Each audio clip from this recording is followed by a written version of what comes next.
kita juga sudah punya kesadaran, pemikiran, tidak perlu kita pakai sarana prasarana pemerintah. Ya.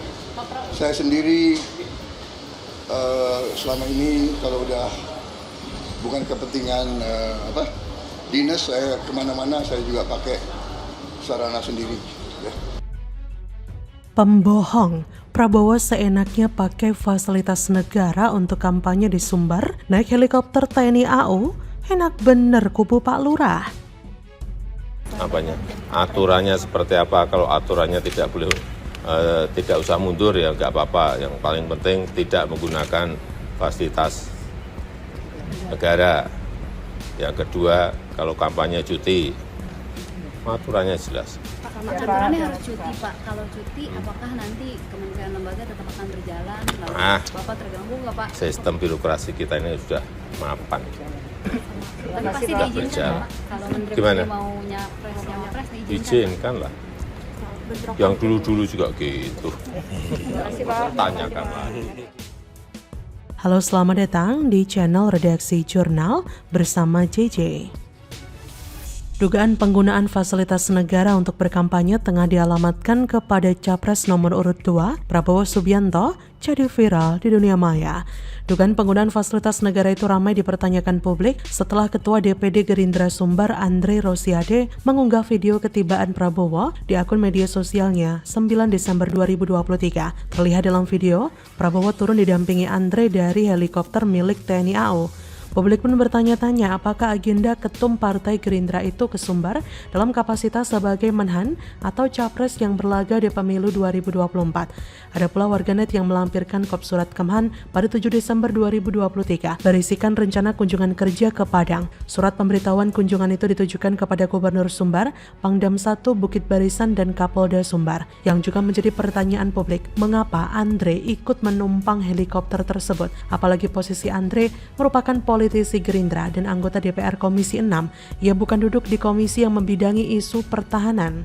Bahkan terlihat juga ketika Prabowo menyapa warga dan pedagang di Pasar Raya Padang, Sumatera Barat, Sabtu 9 Desember. Ketika Prabowo diteriaki Presiden, Prabowo pun muncul melalui sunroof mobilnya untuk menyapa warga yang menyalui masyarakat yang telah berjejer mengiringi kendaraannya.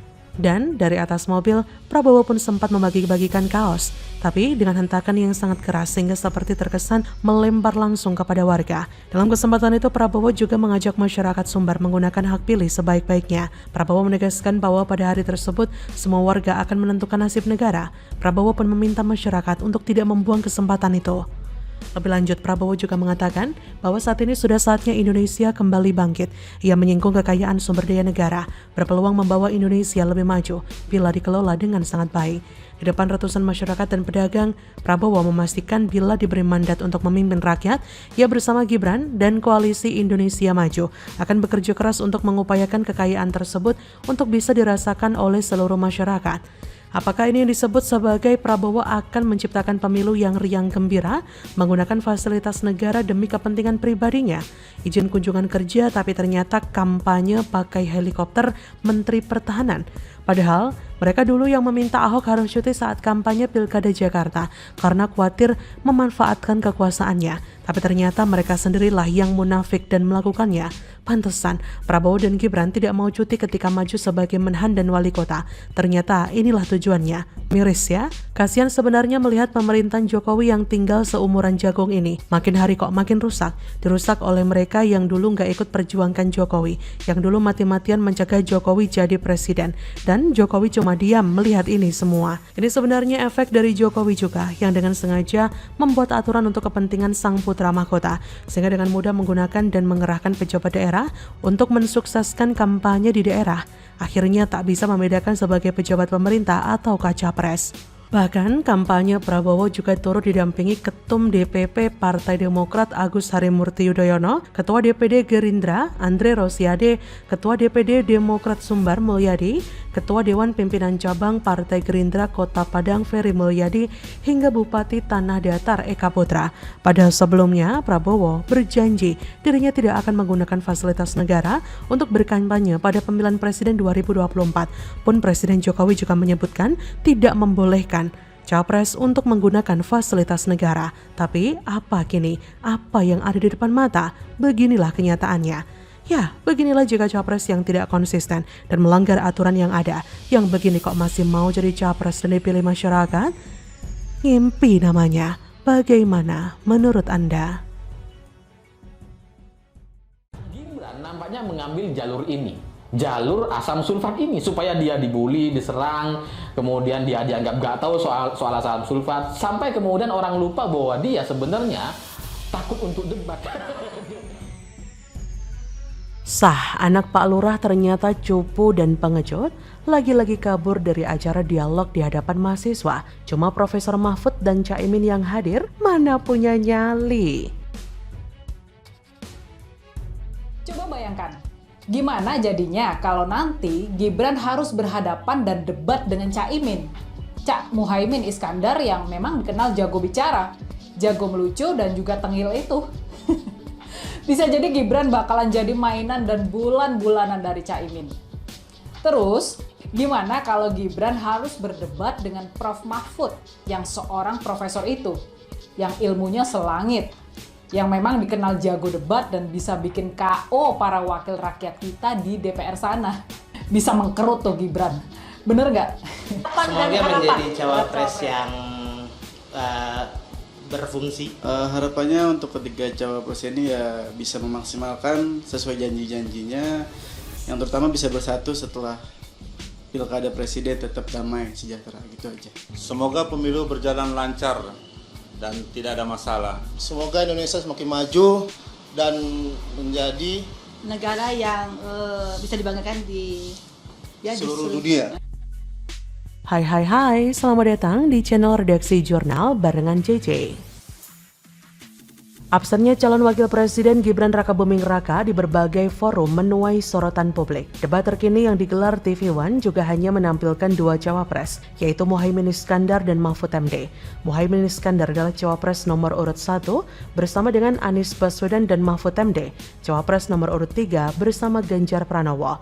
Debat mengusung tema mencuri hati kawula muda ini tayang di TV One pada Rabu 6 Desember 2023 kemarin. Hadir sebagai panelis adalah Raffi Ahmad dan Effendi Ghazali. Tak dijelaskan absennya Gibran di acara dialog interaktif tersebut.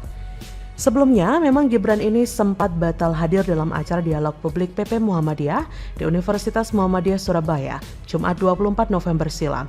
Tidak hadirnya Gibran ini menandakan bahwa ia tidak memiliki nyali. Kualitasnya sebagai cawapres tidak lebih rendah dari para mahasiswa baru. Gibran memang tidak memiliki kualitas dan keberanian dalam menghadapi cawapres yang lain. Gibran seperti hanya menganggap itu adalah hal yang tidak penting. Padahal debat atau dialog semacam itu merupakan kesempatan bagi Gibran untuk menunjukkan kualitasnya sebagai seorang cawapres, terutama kepada anak muda.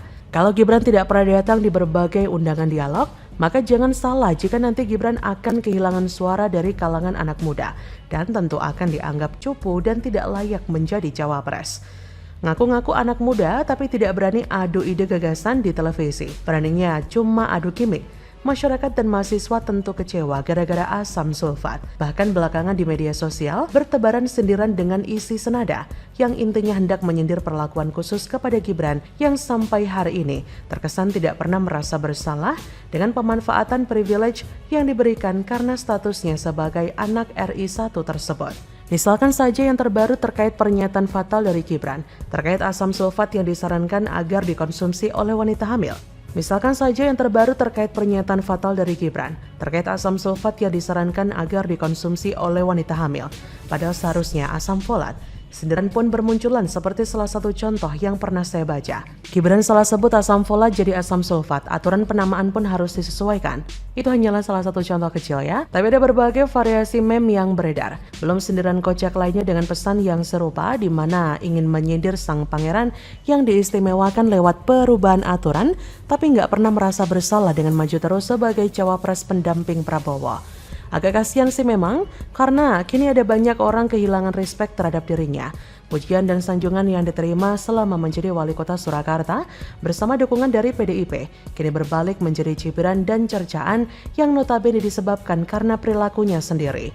Perubahan format ajang debat Cawapres yang kini tak ada lagi head-to-head pun dicurigai sebagai tindakan intervensi dari pemerintah pusat yang tak bisa dilepaskan dari cawe-cawe Jokowi selaku RI 1 demi menyelamatkan harga diri sang putra mahkota yang dianggap takut debat karena kompetensi yang masih kalah jauh dibanding para pesaingnya, bahkan kalah dari Caimin.